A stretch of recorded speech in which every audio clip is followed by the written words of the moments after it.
The gentleman reserves his time, and the gentlewoman from Florida is recognized. Thank you very much, Madam Speaker. I yield myself such time as I may consume.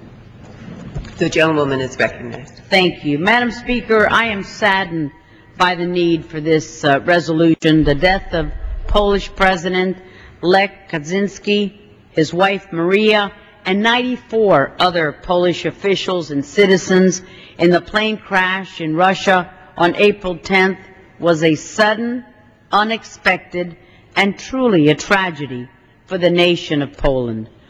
We have all seen the outpouring of grief and tribute since then by the citizens of Poland in support and in honor of their late president and all who died with him.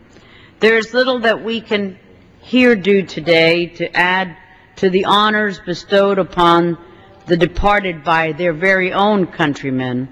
But we can, however, offer our condolences to the strong and proud nation of Poland, which has been and remains a friend and an ally of the United States.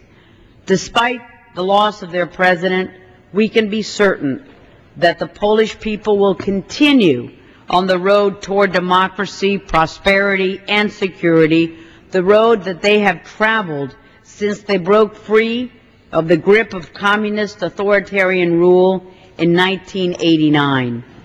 How proud we were when they regained their freedom, that America has stood by the people of Poland during those times when they suffered under a communist dictatorship and domination by the former Soviet regime in Moscow. Similarly, the people of Poland now offer their solidarity with those who seek freedom in my native homeland of Cuba. Having suffered in the not-too-distant past under the crushing yoke of the Soviet regime, many in Poland sadly know all too well the struggles that the people of Cuba face each and every day under the stranglehold.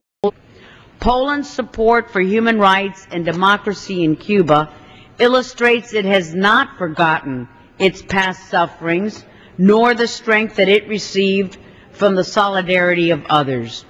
And how proud we are today that Poland has become an important member of both the North Atlantic Alliance and the European Union, and that it has become a strong voice for those countries in Eastern Europe that are working to ensure that they never again fall victim to the domination by a more powerful neighboring state.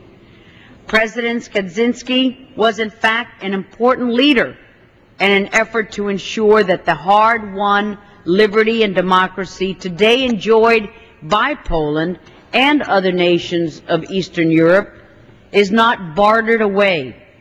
He recognized the temptations faced by other European states which eagerly expand their commercial and military exports to Russia while increasing their reliance on energy supplies from Russia.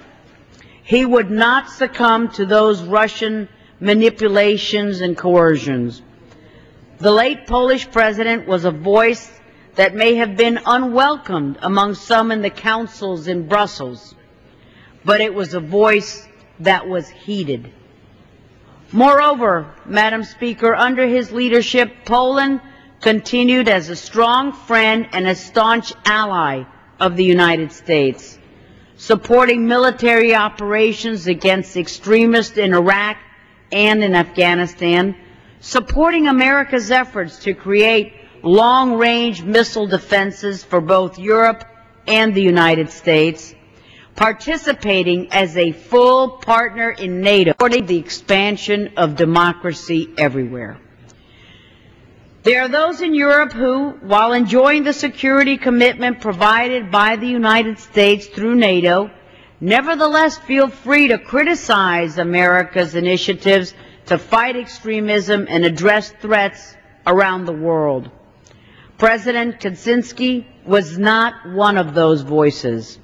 In fact, during his trip to the United States 3 years ago, he made a special trip to visit the Reagan Library as a sign of his country's appreciation for our former president's leadership in the efforts to free his country from communist domination.